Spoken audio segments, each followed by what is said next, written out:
My name is Leon Rankins, a student at Liberty University. I would like to introduce my interpersonal communication project for HSCO 508. Today we'll be talking about my overarching goal, communication and interpersonal communication defined, my personal background, my behavior blend, interpersonal communication challenges, examples of noise pollution, ways to prevent noise pollution, my action plan to enlarge the conversation, implementation plan, and summary. My overarching goal is quite simple. I would like to communicate effectively with others in a way that allows equitable exchanges of ideas, thoughts, and feelings in a supportive environment. It is also very important to me that the characteristics of Jesus Christ are reflected in my communication and dialogue with others. My biblical perspective comes from Psalms 19:14, which says that the words of my mouth, the meditation of my heart, be acceptable in thy sight, O Lord, my strength and my redeemer. There are two levels of communication according to Peterson. Level one is the giving and receiving of information and discussion of points of view. Level two expounds a little more in depth where it goes beyond words and it moves us toward intimacy, trust, and sharing of information personally to communication. Interpersonal communication, according to Stewart, he uses a metaphor of inhaling and exhaling. Inhaling essentially is what we get, what we take in, and exhaling is what we give out. Inhaling, it highlights the perception and listening parts of communication. Exhaling highlights the messages that are being conveyed. My personal background, I'm a proud Floridian. I grew up in a very small town with a very loving family and a Christian environment. Success was something that was often talked about. Failure was not an option.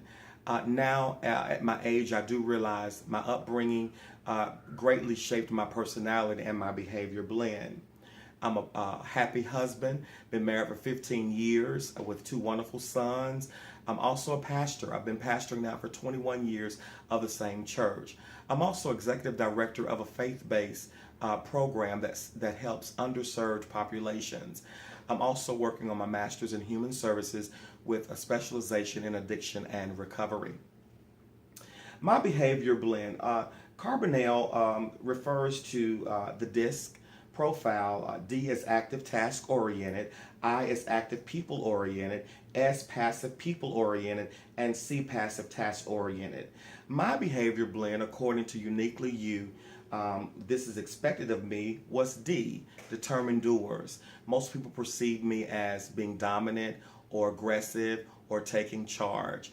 I concur with some of these factors. I do believe in taking the initiative in many areas. I'm often viewed as being aggressive, but I see it as opportunities for greatness. On the part This Is Me, in my profile, I was labeled as IDS, inspiring, driving, and submissive. According to Quindam, my Quindam communication profile test, I scored a 96 out of 100 for insightfulness. I was adept at interpreting other people's words and actions and realizing empathy is important. Good sense of what others are thinking, and I'm good at adjusting accordingly. And I fully concur with this assessment. In my line of work as a pastor and as an executive director, it is very important to show empathy when I'm listening to my clients and fellow coworkers. The positive impacts on my behavior blend, I embrace challenges, persistent with goals, faithful to any given work, decisive on life-changing decisions, determined to achieve in spite of opposition, and gifted to inspire others. Well, the downside or the negative impacts on my behavior blend, of course, I'm perceived as too aggressive or viewed as self-righteous, viewed as too demanding, and seeks to impress. Professionally, I do expect a lot from my staff, but I never want to come across as overly aggressive or too demanding. My biblical perspective on my behavior blend comes from Proverbs 3:26, which says, "For the Lord will be your confidence and will keep your foot from being caught." It's very important that God expects us to serve with the spirit of excellence, but he cautions us not to be prideful. My communication barriers. The first communication barrier I have is ritual listening. I noticed this with my wife when we're dialoguing. Sometimes the conversation escalates almost to the place of an argument, and I find myself ignoring what she's saying, basically trying to intervene to make my point or waiting till she finishes. According to Peterson, this is what ritual listening is. The second barrier is resistance, where Burley Allen says using certain words or phrases when communicating that blocks the ability for individuals to cooperate. This happened often with my son. He had some challenges with his schoolwork, and some of the words that I used or in our dialogue set up a wall essentially where he blocked me out. This is what Burley Allen refers to as resistance. The third barrier is self-disclosure. Stewart refers to self-disclosure as providing information to another person, how you perceive them, and your reaction to the current situation.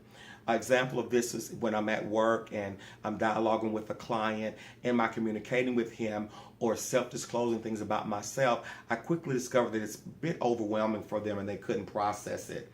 Meyer, Levera, and Robinson says, in examining leaders' interpersonal behaviors in conversations that are difficult, it is essential for leaders to acknowledge their communication vulnerabilities and challenges. I think that is very important to do so as a leader.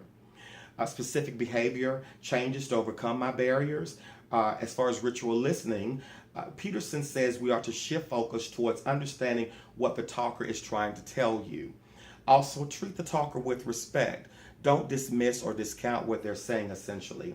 And acknowledge that you were distracted, but demonstrate your interest in what they have to say. As far as resistance, Burley Allen says that we're to avoid certain words as worthless or weak, and inconsiderate. Stop appearing as though you know it all, and stop putting people on the spot, and start building an environment that is trustworthy. As far as the communication barrier of self-disclosure, we are to focus on self-awareness according to Stewart and understanding yourself. Be sensitive to the effects that disclosure will have on the other person, and only disclose if you believe the other person is trustworthy.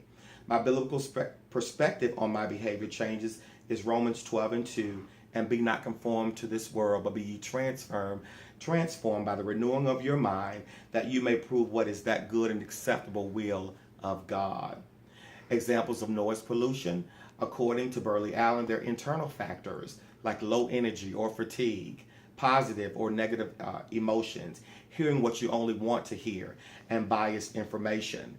The external factors that prevent effective listening, clock watching, outside scenery, loud noises, and too much focus on multitasking.